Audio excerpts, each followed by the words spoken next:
Merci de cette invitation. C'est un plaisir de partager des convictions et un débat avec vous, et notamment sur ce thème de l'inégalité et en particulier sur la question: vaut-il mieux combattre les inégalités ou la pauvreté? Et on verra d'ailleurs que tout est lié. C'est vrai, et je commencerai par là mon propos, que vous l'aurez constaté probablement comme moi, encore que probablement un peu moins en Suisse qu'en France, où je vis et travaille, mais l'égalité, qui a toujours été un souci humain, est devenue l'obsession du monde. L'égalité est partout et le combat contre l'inégalité justifie tous les combats. Alors, je ne vais pas m'étendre parce que vous le savez et parce que précisément, on va le voir notamment sur le plan économique, mais pas que. Pas que. Ceci dit, comme ce problème de l'égalité, cette obsession égalitaire, cet égalitarisme concerne l'ensemble de la société, il faut, avant d'aborder les aspects plus économiques touchant la pauvreté, s'interroger pourquoi cette problématique est montée au pinacle aujourd'hui, même si elle a toujours existé. Alors, je vais être très schématique, d'ailleurs d'une manière générale, et je vous prie de m'en excuser d'avance. Dans cette conférence, je vais être forcément un peu caricatural parce que en 40 minutes, sur un sujet aussi important et complexe, on dit parfois des choses sommaires. On pourra y revenir dans la discussion. Donc, je vais surtout mentionner deux grandes causes. La première, je vais dire, c'est la faute à Rousseau. C'est la faute à Rousseau, avec son discours sur l'origine et les fondements de l'inégalité parmi les hommes. En fait, quand je dis c'est la faute à Rousseau, je veux dire par là que c'est le vieux rêve de tous ceux qui pensent qu'au début, c'était mieux, que le monde de la nature était mieux. Et Rousseau nous dit qu'au début, quand les premiers hommes ont vécu, ils étaient, je le cite, naturellement aussi égaux entre eux que l'étaient les animaux de chaque espèce. Ça résume cette préoccupation du monde depuis qu'il est monde d'ailleurs, mais ça résume en même temps la bêtise de l'analyse ou le caractère artificiel, sommaire de l'analyse. Et d'ailleurs, je prendrai le bon mot en réponse à Rousseau, je prendrai le bon mot de celui qui est le voisin de certains d'entre vous, qui était le voisin de ceux d'entre vous qui sont genevois, puisque je veux parler de Voltaire. Rousseau envoie son livre, son discours sur l'inégalité depuis son château à côté de la frontière, répond à Monsieur Rousseau, et je vous cite: « J'ai reçu, monsieur, votre nouveau livre contre le genre humain. » Contre le genre humain, il est clair, Voltaire. « Je vous en remercie. Et, dit-il, on n'a jamais employé tant d'esprit à vouloir nous rendre bêtes. » Et bêtes avec un B majuscule, c'est-à-dire à vouloir nous rendre des animaux. Comme si, ajoute-t-il, on était plus vertueux à quatre pattes. Et je crois que ça résume bien, au fond, la façon de balayer de Voltaire cette tentation permanente de l'humanité de croire que la nature est bonne par essence et que c'est la civilisation, que ce sont les hommes qui l'ont rendue mauvaise. D'ailleurs, dans l'écologie, en tout cas dans l'écologie radicale, on retrouve, je crois, tout ça. On retrouve ça d'ailleurs dans l'acharnement, peut-être certains d'entre vous ne seront-ils pas d'accord, mais c'est fait pour ça, je dirais, le débat, dans l'acharnement qu'ont les écologistes aujourd'hui à vouloir que ce soit l'entropie, que ce soit l'homme qui construise, qui soit à l'origine du réchauffement, car à l'origine, l'homme était bon. C'est la civilisation qui l'a rendu mauvais, c'est la civilisation qui, finalement, est cause du réchauffement climatique. On est dans la même analyse. Et on est encore, et j'en termine par là sur cette problématique, sur ce sujet, cette cause, on est dans la même approche lorsque Michel Serres, ce philosophe français qui est mort il y a 2 ans maintenant, mais qui adorait parler, parlé dans tous les médias, je pense que vous le connaissez aussi, qui en fait, dans ses derniers ouvrages, s'est battu pour donner des droits non seulement aux animaux, mais même à la nature inerte, aux pierres. Comment donner des droits aux animaux ou aux pierres, sinon parce qu'on croit que à l'origine, tous étaient égaux, égaux comme des pierres, il allait plus loin que Rousseau, et évidemment, ça relève de mon point de vue, alors on pourra en parler beaucoup plus longuement, d'une forme d'ineptie, qui est probablement, et c'est la deuxième cause principale, car il y en a beaucoup d'autres que j'aborde pour situer un peu le sujet, et vous allez voir qu'on va y venir très vite, la deuxième cause principale qui est ce que j'appellerais la jalousie et l'envie. La jalousie et l'envie quotidienne, la jalousie et l'envie foncière qui animent trop de nos concitoyens. Alors, je vais raconter une toute petite histoire pour montrer précisément ce à quoi peut mener l'envie, et je vais la tirer d'un livre écrit par un philosophe slovène qui, au demeurant, était peu ou prou, mais plutôt plus que peu communiste. Donc, c'est presque amusant. Il s'agit du philosophe Slavoj Žižek, que vous connaissez peut-être pas, d'ailleurs, il n'est pas extrêmement connu, mais qui raconte l'histoire de ces deux paysans qui se haïssent absolument, et il y en a un qui haït l'autre, notamment parce que l'autre réussit mieux. Et donc, le paysan qui vit plus modestement, parce qu'il ne sait pas aussi bien réussir que son voisin, a un jour, finalement, la très grande surprise de rencontrer, de recevoir une fée qui lui dit « Écoute, je sais que tu es un peu à la peine, je viens te proposer quelque chose parce que je ne suis pas content de voir les hommes à la peine, et je te propose de faire un vœu, et tu me demandes tout ce que tu voudras, et je te l'accorderai. La seule chose, c'est que, parce qu'il faut que les choses soient équilibrées, donc c'est pour que tu puisses bien mesurer, ce que je t'accorderai. » Et le paysan, vicieux, réfléchit 2 minutes, et il dit « Eh bien, alors, tu me demandes, je te l'accorde, j'accorde le double à ton voisin. » Et le paysan répond « Eh bien, rends-moi borgne, crève-moi un œil. » La fée réagit, elle n'a jamais entendu ça.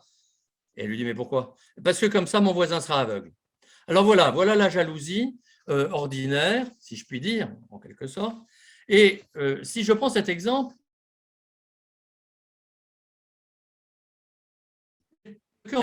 de beaucoup d'économistes qui sont des gens extrêmement cultivés, intelligents, et je vais vous en citer deux, qui sont des économistes récents. James Galbraith, un Américain, je crois que c'est le fils, sauf erreur de ma part, du grand Galbraith d'ailleurs, qui en fait est entièrement gauchisé et qui souhaiterait que les sociétés soient totalement égalitaires. Et alors, il observe lui-même, je le cite, à la limite, les seules sociétés égalitaires possibles pourraient n'être que celles composées entièrement de pauvres. Mais ça ne le gêne pas. Il préfère l'égalité et la pauvreté plutôt que l'inégalité. Ce qui est d'ailleurs repris, je les cite tous les deux parce que ce sont deux économistes très reconnus, notamment évidemment chez les partisans, mais ce sont les plus nombreux, il faut le dire aujourd'hui, de l'égalitarisme. Anthony Atkinson qui donc a fait aussi des ouvrages nombreux, dont je crois, sauf erreur de ma part, le dernier, d'ailleurs, préface. Non, ce n'est pas lui qui a été préfacé par Piketty. Enfin, c'est du même ordre. Atkinson, il est mort aussi, sauf erreur de ma part, d'ailleurs, maintenant. C'est le Piketty anglais, en quelque sorte. Et il savait très bien que ces propositions pouvaient entraîner une décroissance, même une décroissance importante, mais ça ne le choquait pas. Et voilà ce qu'il disait. Ah ben oui, l'éventualité, je le cite, l'éventualité d'une réduction du gâteau à cause de mes propositions, c'est-à-dire une nouvelle pauvreté, en quelque sorte, n'est pas un argument rédhibitoire contre leur mise en œuvre. On peut préférer un gâteau plus petit et plus équitablement réparti à un gros, assorti des niveaux d'inégalité actuels. Il oublie juste que si on rétrécit le gâteau, surtout au point où avec ces propositions on pourrait le faire, eh bien, bien sûr, il n'y aura plus de riches, encore que, parce qu'il y a toujours des plus malins que d'autres, mais tous seront plus pauvres.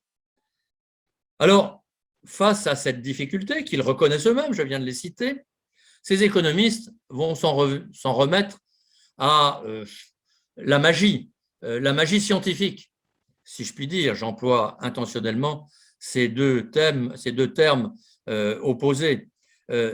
C'est la même chose que le marxisme, qui utilisait effectivement pour lui aussi le terme de scientifique. Il utilisait le matérialisme scientifique. C'est ce que fait Piketty. Alors Piketty, et je crois que ça mérite de s'y arrêter un instant aussi, Piketty produit des ouvrages énormes, comme vous le savez, de 1000 pages, bourrés d'exemples. 1000 pages, c'est pour l'ouvrage lui-même, les annexes en comportent autant, sinon plus. Et il va nous trouver des formules. Alors, il joue aux mathématiciens, et pour faire taire tout le monde, à partir de ces données immenses que personne d'autre que lui ne peut, sans énormément de travail, balayer et relier, eh bien, il va, au travers d'une ou deux formules, expliquer l'économie et expliquer pourquoi il faut précisément plus d'égalité, expliquer pourquoi, en fait, nous sommes en train d'être morfondus, tués par l'inégalité. Alors, je ne vais pas m'y arrêter longtemps, mais tout de même, pour ceux que ça intéresse, j'ai commis, ou plus exactement, j'ai contribué à mettre au point un ouvrage avec une vingtaine d'autres chercheurs à travers le monde, que j'ai donc dirigé les travaux de réunion de ces articles dans un ouvrage qu'on a appelé Anti-Piketty. Et là, je vais juste résumer de l'argument qui me paraît le plus fort pour démontrer l'inanité et la fausseté de l'argumentation Piketty. Piketty nous dit, en fait, il y a des phénomènes qu'on rencontre toujours. C'est que la croissance au cours des 2 millénaires qui viennent de se passer, depuis donc Jésus-Christ en quelque sorte, la croissance a toujours été inférieure et de loin à l'intérêt sur le capital, à l'intérêt au rendement du capital. Il dit, depuis 2 millénaires, la croissance a oscillé autour de 0,5% par an, au mieux, et à part au 19e et 20e siècle où il y a eu des sursauts, finalement, ça a toujours été comme ça. Tandis que le revenu du capital a toujours été de l'ordre de 4 à 5, parfois un peu moins, parfois un peu plus, mais il oscille entre 4 et 5%, disons 5%. Est-ce que vous m'entendez bien parce qu'on me dit que la connexion est instable? Oui, c'est vrai, c'est bon. Oui, c'est tout bon. Merci. Donc, en fait, il dit, c'est simple, les détenteurs de capital vont toujours s'enrichir éternellement, puisque le rendement de leur capital, c'est 5%, j'arrondis, tandis que la croissance, elle est de 0,5 ou 1%. Et alors, il y a dans ce raisonnement, et bien sûr, là aussi je résume, deux évidences de la stupidité même du raisonnement et de l'impossibilité, d'ailleurs, mathématique de ce raisonnement. La première évidence, c'est que, je vais dire même qu'il y en a trois. La première évidence, c'est qu'on ne peut pas résumer l'économie de 2 millénaires par une formule. R supérieur à G. R, le rendement, supérieur à G, la croissance. L'économie est infiniment plus complexe, la société l'est plus encore. Donc, toute formule qui réduit, et c'est d'ailleurs le problème du marxisme aussi, toute formule qui réduit le monde à une seule cause est forcément fausse. C'est unidimensionnel. Or, nous ne sommes pas unidimensionnels. Les hommes sont complexes par nature. Deuxièmement, nous ne savons pas quelle a été exactement la croissance. C'est vrai que la croissance a été très faible pendant 18 siècles. Au fond, elle s'est réveillée depuis 200 ans, depuis le début du 19e siècle. Mais ce qu'on sait moins, c'est quel était le rendement du capital au cours de ces périodes. Et on sait aussi que s'il y a des périodes où il y a eu des forts rendements, il y a beaucoup de périodes où ces rendements ont été détruits, sont devenus négatifs à cause de la pandémie, la guerre, etc., etc. C'est la deuxième cause. Et troisièmement, c'est un problème purement mathématique qui montre que cette formule n'est pas applicable. Car si les gens qui ont du capital, disons les 1 ou 10% les plus riches, placent leur argent à 5%, ont un rendement de 5% sur leur argent, forcément, ils ne vont pas dépenser tout. Donc, ils vont en économiser, mettons, seulement 1%. Ils vont en remployer seulement 1% de leurs revenus, de leur rendement. Alors que la croissance n'est que de 1% en moyenne selon Piketty. Ça veut dire qu'ils vont remployer 1% de plus que, j'ai dit 1%, c'est 1% de plus que la croissance. Mais en réalité, 1% par an, c'est considérable. 1% par an, ça veut dire qu'au bout de 200 ans, mettons, en 200 ans, 1% par an, ça veut dire que le capital a été multiplié par 7. Or, Piketty nous dit par ailleurs que c'est une deuxième formule, moins importante, mais ça, il nous dit par ailleurs que, en fait, les capitalistes détiennent en moyenne, dans le temps, etc., 25 à 30%, mettons 25% du patrimoine national, 25% de la fortune des biens, des actifs d'un pays. Donc, s'ils en détiennent 25% et qu'ils ont un rendement supérieur de 1% par an, ça veut dire qu'en réalité, très très vite, ils ne pourraient plus avoir de rendement parce que la croissance serait insuffisante. Car en réalité, si le rendement est toujours supérieur à la croissance, on se heurte à une sorte d'impossibilité mathématique qui fait que cette croissance est insuffisante pour générer le rendement qui est imaginé de 4 ou 5% et qui, dans mon hypothèse, permettrait de non pas consommer, mais réinvestir 1% de plus que la croissance. Ce serait juste pas possible parce qu'il n'y aurait pas de biens nouveaux à acquérir, il n'y aurait pas suffisamment de biens nouveaux à acquérir. Donc, il y a une sorte d'impossibilité mathématique au raisonnement et à la formule R supérieur à G de Piketty. En réalité, comme la science donc a ses limites, et d'ailleurs, je dois dire que depuis qu'avec mes compères dans cet ouvrage anti-Piketty, on a démontré tout ça avec beaucoup d'autres erreurs sur lesquelles je passe, qu'on a évoquées dans cet ouvrage, quant à l'argumentation de Piketty, qui oublie des années, qui trompe les chiffres, etc. La science montre ses limites, et alors il reste les bons sentiments. Les bons sentiments, comme ceux, par exemple, de ce PDG dont vous avez peut-être, que vous avez peut-être connu ou dont vous avez peut-être le nom en tête, Emmanuel Faber, un homme sans doute remarquable, bien sûr, mais qui a dirigé Danone, une grande entreprise agroalimentaire française, avec des bons sentiments, ce qui ne suffit pas. Alors, il regrettait que, selon l'OCDE, disait-il, les foyers des pays de l'OCDE ont vu leurs revenus baisser depuis 15 ans et donc les classes moyennes s'effritent, etc. En réalité, ce n'est pas vrai. Il utilisait des chiffres de l'OCDE, mais c'est comme dans le rapport du GIEC, c'est-à-dire qu'il y a une analyse, une synthèse qui dit des choses épouvantables, et puis quand on creuse les rapports, c'est un peu différent. Et l'OCDE, au fond, ne dit pas forcément que les inégalités s'accroissent de manière épouvantable. L'OCDE dit, ce que nous constatons depuis 30 ans, c'est vrai, qu'alors qu'avant 1980, il y avait eu une réduction des inégalités, même entre les 10 ou 1% les plus aisés et les 10 ou 20 ou 40% les moins aisés, il y a depuis 30 ans plutôt un écartement, c'est-à-dire que les coefficients de Gini, donc, qui mesurent, c'est l'une des mesures possibles, mais c'est probablement c'est peut-être la plus intelligente, donc ces coefficients de Gini augmentent, ça veut dire que les inégalités augmentent, mais en réalité, elles masquent, cette augmentation des inégalités masque le fait que tout le monde s'enrichit.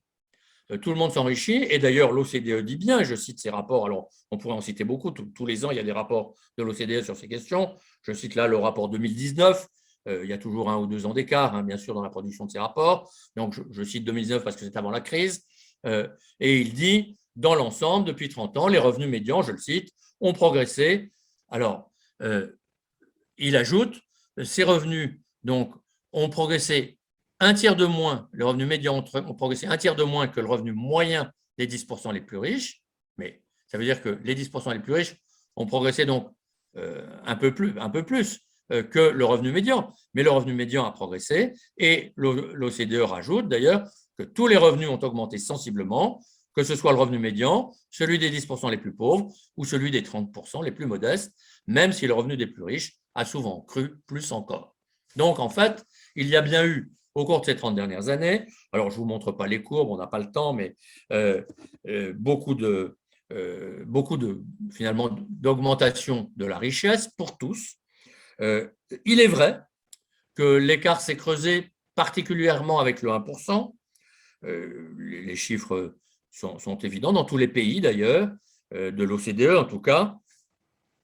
Mais d'abord, la plupart des analyses qui sont faites sans prendre en compte les impositions, les taxes ou les charges sociales qui pèsent sur ces revenus, ce qui évidemment, en prenant le revenu brut et non pas le revenu net après taxes et charges, change la donne.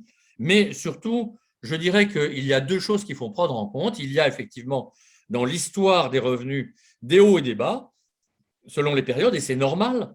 Et depuis 30 ans ou 40 ans, disons depuis le début des années 80, il y a un phénomène qui s'est amplifié, qui existait déjà, mais qui s'est amplifié, c'est le marché monde, en quelque sorte. Le marché monde qui est doublé du phénomène même qu'il a permis, qui est le numérique. C'est-à-dire que le numérique est venu accroître l'élargissement du marché et le permettre, en quelque sorte. Et donc, ceux qui ont su profiter de ce nouveau marché monde ont évidemment pu gagner beaucoup. Ils ont gagné beaucoup parce qu'ils ont innové dans des domaines qui ont été ouverts par le numérique et ils n'ont pas innové comme on le faisait plus traditionnellement antérieurement au niveau d'un pays. On mettait du temps à élargir son marché, mais ils ont innové très vite au niveau de l'ensemble des pays du monde entier, ce qui fait qu'effectivement, il y a eu un phénomène d'accroissement des inégalités, en particulier au niveau de ce tout petit monde des 1% les plus riches d'aujourd'hui, qui sont généralement d'ailleurs, pour la plupart d'entre eux, notamment aux États-Unis, mais également dans les pays occidentaux du vieil Occident, qui sont nos pays. Et donc, pour ce petit 1%, il y a eu essentiellement des nouveaux riches, si je puis dire. C'est-à-dire que ce sont des nouveaux entrepreneurs qui font partie de ce 1%, et d'autant plus que, précisément, ce bouleversement mondial a eu plutôt tendance à écorner les richesses anciennes. Alors, évidemment, on pourrait là-dessus parler longtemps. Je dirais tout de même que ce qui est important, c'est que je viens de parler de l'Occident, mais les pays en voie de développement en ont profité aussi. On peut prendre l'exemple évidemment de la Chine ou de l'Inde. C'est important de s'y arrêter un instant parce que ce sont les pays qui à eux seuls représentent, deux pays qui représentent à eux seuls en gros le tiers de l'humanité en termes de population. Et on sait tous que la Chine a développé de la richesse pour la plupart de ses concitoyens, malgré tout, même s'il y a eu un enrichissement plus fort encore qu'ailleurs du 1% le plus riche. Mais la Chine s'est enrichie à partir du moment où il y a eu une sorte de libéralisation capitalistique. On peut dire la même chose de l'Inde. L'Inde donc a commencé à s'enrichir à partir des années 80, quand les marchés ont été ouverts, quand la société a été ouverte, quand il y a eu au fond une libéralisation. Et incontestablement, ce qui a d'ailleurs frappé le plus ces pays, et si ces pays sont restés d'une certaine manière des pays dans lesquels la classe moyenne est encore relativement pauvre, c'est parce que cette libéralisation a été faite dans ce qu'on pourrait appeler un chronicapitalisme, un capitalisme de connivence, c'est-à-dire que j'appellerais ici, notamment pour la Chine, mais d'une certaine manière aussi pour l'Inde, ce que j'appellerais pour la Chine un socialisme de connivence et pour l'Inde un étatisme de connivence. C'est-à-dire qu'en fait, la Chine comme l'Inde, en libérant les échanges d'une certaine manière, ont enrichi leur pays, mais le phénomène d'inégalité a été encore plus prononcé qu'ailleurs, et on le voit bien d'ailleurs dans les Gini, dans les indices de Gini pour ces pays-là, ils sont beaucoup plus élevés que pour les pays occidentaux, par exemple, parce que, en fait, la connivence entre l'État ou le Parti communiste en Chine et les nouveaux capitalistes, a permis des fortunes plus vite, plus grandes et plus malhonnêtes, bien sûr. Et donc, cette inégalité-là, elle n'est pas décente parce qu'elle n'est pas honnête, parce qu'en fait, elle vise à profiter de monopoles ou de quasi-monopoles pour s'enrichir au détriment des consommateurs. Mais partout ailleurs, dans l'Occident, où au cours de ces 40 dernières années,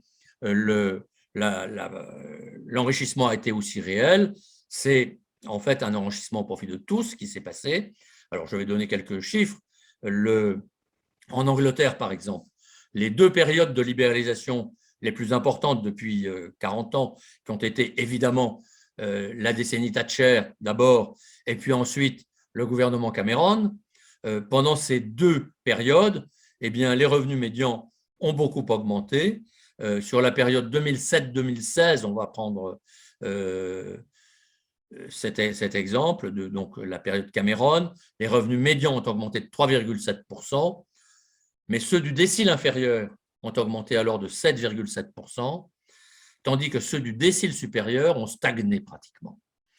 Ils ont même reculé, semble-t-il, pour les 10% supérieurs de 0,6%. Donc, en fait, c'est au profit de tous que la croissance joue son rôle.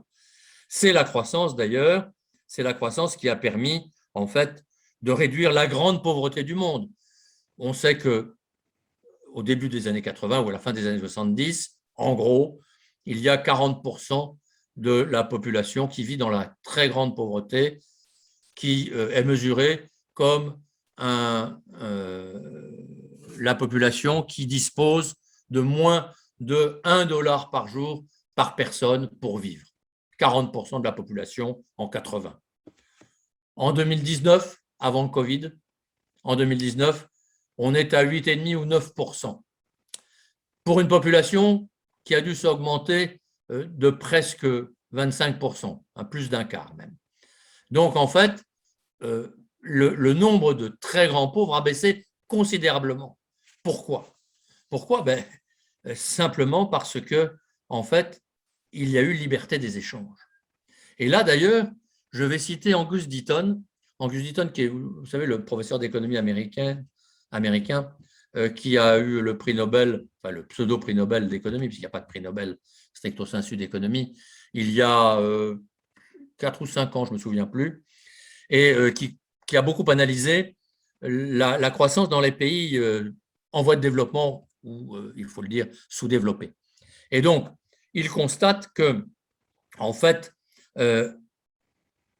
ces pays se sont développés plus encore à partir de 89, et il explique pourquoi. Il dit, en fait, la chute de l'Empire soviétique a permis que les 2 empires du monde, l'Amérique et l'Union soviétique, ne se disputent plus les voix, notamment à l'ONU, de ces pays pauvres en leur donnant de l'argent. Et donc, ces pays ont reçu moins d'argent. Ils donnent les chiffres et ils ont été désubventionnés en quelque sorte par le monde riche. Et donc, ils ont été forcés de faire plus attention à l'argent qu'ils recevaient et de se débrouiller par eux-mêmes. Et ils se sont enrichis. Au fond, je crois, et je vais passer à une analyse maintenant après avoir donné un certain nombre de chiffres, qu'il faut insister sur le fait que si le monde évolue comme il évolue notamment depuis 40 ans, mais comme il évolue plus généralement depuis le début du 19e siècle, pour s'enrichir, on vit tellement mieux aujourd'hui qu'on ne vivait avant 1800. C'est parce qu'il y a 2 ou 3 éléments fondamentaux. Il y a l'échange que permet la propriété, tous 2 fondés sur la liberté. Je m'y arrête un instant. L'échange, parce que c'est bien dans l'échange, c'est bien par l'échange que le monde s'enrichit. Le monde, c'est qui ? C'est chacun d'entre nous. Ce sont les personnes, ce sont les agents, les acteurs de l'économie.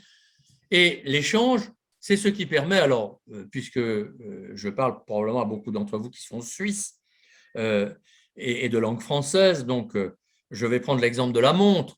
Bien, l'échange, c'est ce qui permet à quelqu'un qui a des idées d'acheter à des dizaines, des centaines, peut-être des milliers de fabricants de petites pièces de métal ou autres, aujourd'hui de plastique peut-être dans un certain nombre de cas, de puces numériques, etc., des petites pièces qu'ils leur payent à un prix qui est un prix libre. Donc, c'est un échange libre et égal qui permet à celui qui achète toutes ces pièces et qui a conçu quelque chose de fabriquer une montre et de la vendre avec une plus-value. Mais dans cette chaîne de valeur, chacun est récompensé et chacun y trouve son compte. Celui qui vend la toute petite pièce de métal qu'il a fabriquée, il y trouve aussi sa plus-value. Sinon, d'ailleurs, la vente ne se ferait pas, il la fabriquait plus. Donc, en fait, c'est bien l'échange égal qui crée l'inégalité, car tous n'ont pas, évidemment, la même intelligence de la chose, la même capacité d'innovation, la même ingéniosité, le même talent. Et il faut moins de talent, encore qu'il en faut aussi, pour produire une toute petite pièce de métal que pour produire la montre qui assemble ces centaines ou milliers de pièces diverses et variées. Donc, c'est bien cet échange qui va permettre finalement dans l'égalité de produire de la richesse et en même temps de l'inégalité. Mais pour l'échange, pour échanger, il faut la propriété. Car on ne peut pas échanger si on n'est pas propriétaire de ce qu'on va donner en contrepartie de ce qu'on va acquérir, donc posséder. Il faut la propriété. Alors j'aime bien donner cet exemple des premiers Américains qui débarquent aux États-Unis, qui ne s'appellent pas encore États-Unis, quand les migrants, appelons-les comme ça aujourd'hui, avec une sorte de finalement de mots qui n'est pas approprié, mais quand les migrants débarquent du Mayflower en 1620 sur la côte du Cap Cod, il y avait eu déjà d'ailleurs 2 ou 3 équipés, mais qui avaient toutes échoué. Et là, donc, les pèlerins du Mayflower débarquent à Cap Cod. Vous vous en souvenez sûrement, ce sont des gens animés finalement de convictions religieuses et de convictions religieuses un peu finalement un peu ésotériques, un peu très finalement très communautaristes. Ils veulent tout partager. Ils pensent vouloir vivre comme les premiers disciples du Christ. Et alors, ils arrivent là-bas et effectivement, ils partagent tout. Ils partagent tout, ils cultivent tous ensemble les terres qu'ils s'approprient ensemble. Et c'est une catastrophe. Ils n'arrivent pas à subvenir à leurs besoins. Au bout de 2 ans de mauvaises récoltes et d'anarchie communautaire, un nouveau gouverneur, le premier est mort, et donc le second, William Bradford, qui a raconté toute sa vie dans un ouvrage absolument passionnant, qui est tout à fait disponible, même sur Internet, qui s'appelle Of Plymouth Plantation. Et William Bradford dit non, mais on va arrêter ça, et on va faire en sorte que chacun s'approprie une terre, que chacun la cultive, et on verra ce qui se passe. Et chacun s'approprie une terre, chacun la cultive, et c'est la réussite. Et chacun cultive ce qu'il entend cultiver, et chacun échange, et c'est la réussite. Et c'est comme ça d'ailleurs qu'est né Thanksgiving. Thanksgiving, un peu plus tard, donc en 1623, après la 3e année, finalement est un remerciement à Dieu qui est décidé par William Bradford d'avoir permis, grâce à la propriété et l'échange, que tout le monde vive mieux. C'est ce qui fait d'ailleurs que Sparte était plus pauvre qu'Athènes. À Athènes, il y avait des propriétaires, à Sparte, il n'y en avait pas. C'était l'État qui possédait la terre. En Chine, ça a toujours été l'État qui possède la terre. En Égypte aussi. Eh bien, ça marche moins bien, comme dans les kolkhozes, que là où la terre est la propriété de ceux qui la travaillent pour eux. Mais tout ça ne fonctionne, bien sûr, que s'il y a de la liberté d'enrichissement. La liberté d'enrichissement laissée aux plus hardis, aux plus avisés, bien sûr, qui vont s'enrichir, oui, c'est vrai. Mais donner à des pauvres. Vous avez des jeunes, là, des jeunes migrants qui arrivent, tiens, ou pas migrants, hein, mais on leur donne. On va les assister, ce qui dans le principe n'est pas très bon, mais comme ils meurent de faim, on leur donne à chacun, chaque matin, 2 pommes et 3 pains. pour qu'ils puissent vivre au moins, se nourrir. Sauf que, évidemment, il y en a un qui va manger tout le matin parce qu'il est affamé, et puis qui va crier famine à midi. Il y en a un autre qui va manger au cours de sa journée, il va faire les choses normalement, il sera tranquille. Puis il y en a un troisième qui va dire, moi, c'est pas facile, mais je vais me passer de mes pommes, je vais manger que mes pains, et je vais aller vendre mes pommes. Il vend ses pommes, peut-être d'ailleurs au premier qui mourrait de faim à midi, et puis avec le prix de ses pommes, il en rachète d'autres, etc. Si bien qu'au bout de 6 mois, il a déjà une petite charrette, et puis au bout d'un an, eh bien, il en a une grosse, et il a besoin de quelqu'un pour l'aider, il va embaucher celui qui mourrait de faim à midi parce qu'il a besoin de travailler. Et donc, en réalité, il va devenir riche, mais il va aussi créer un emploi. C'est ce qu'on peut appeler, évidemment, donc, l'accorder vers l'emploi, dirait M. Macron chez nous, le ruissellement. Certains n'y croient pas. C'est presque devenu une manie de dire que le ruissellement, ça n'existe pas. Moi, j'y crois beaucoup. Je pense au contraire que ceux qui créent de la richesse la créent pour tous. Et le monde en est, et tous les exemples que je vous ai donnés jusque-là en sont finalement le signe. C'est à cause de ces éléments, donc échange, propriété, liberté, mais qui en même temps se créent parce que la société peut vivre alors sous un autre regard. J'ai dit tout à l'heure que la jalousie animait l'inégalité finalement, créait l'envie d'égalité. Mais il y a dans la philosophie grecque une distinction que j'aime beaucoup entre finalement l'envie jalouse. Ce n'est pas tout à fait la même chose, l'envie et la jalousie, mais je m'exprime de cette manière, je pense que vous me comprenez, que les Grecs appelaient le phtonos, et l'envie plus noble que les Grecs appelaient le zélos. Zélos, ça nous dit quelque chose à nous. On l'a gardé en français, le zèle. Mais ça voulait dire un peu autre chose. C'était le signe de l'ardeur. C'était le signe finalement de l'émulation, de la rivalité stimulante. Et au fond, c'est ce qui, jusqu'à présent, car hélas, je crois que ça change encore, je ne vais pas prendre l'exemple de la Suisse, car je crois qu'il est plus vertueux que celui de la France.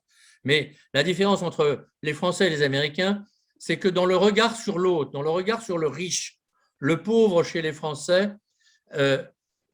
a un esprit de jalousie et il veut finalement supprimer la richesse du riche pour que le riche devienne comme le pauvre. Chez l'Américain, le regard du pauvre sur le riche, c'est un regard de zélos, non pas de phtonos.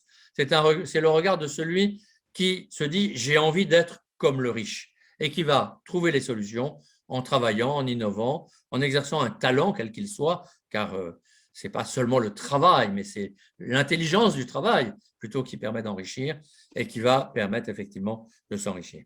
Et donc, alors que l'égalité, et je vais en finir par là puisque j'arrive au bout de mon temps, alors que l'égalité, au fond, abaisse le monde, non seulement le monde économique, mais même le monde de l'esprit, car l'égalité, c'est aussi l'égalité dans la pensée, c'est l'égalité dans la créativité, et donc c'est le meilleur moyen d'endeuiller le monde de son esprit, en quelque sorte. Eh bien, je crois qu'il faut, au contraire, travailler à ce que notre inégalité soit toujours un moyen de mieux prospérer, à ce que notre inégalité qui est naturelle à l'homme soit quelque chose de créateur pour tous. Alors c'est vrai qu'il y a, je crois que c'est toujours vrai, il y a une certaine mesure d'inégalité à savoir conserver. Trop d'inégalité est quelque chose qui peut devenir insupportable, mais on en est loin et tout dépend aussi comment on vit l'inégalité. Il y a des riches, et je dirais surtout des nouveaux riches, qui sont parfois insupportables parce qu'ils croient que l'argent leur permet tout, alors que l'argent n'est qu'un moyen comme un autre. Mais comme il y a des esprits supérieurs qui sont aussi insupportables parce qu'ils se croient tout permis, parce qu'eux pensent comprendre tout plus vite que les autres. C'est pareil, c'est toujours pareil, c'est une tentation humaine. Mais ceci dit, l'inégalité, d'une manière générale, c'est bien la source de l'harmonie, car l'harmonie, comme en musique, c'est finalement le moyen de faire vivre ensemble des hommes différents. et la différence requiert l'inégalité. Ce qu'il faut toujours, et j'en termine par ces mots, c'est veiller à ce que le plus important, c'est-à-dire l'égalité dans notre dignité, soit toujours la même et que notre égalité en droit soit toujours reconnue. C'est ce qui permet que l'inégalité puisse prospérer et nous faire prospérer. Je vous remercie.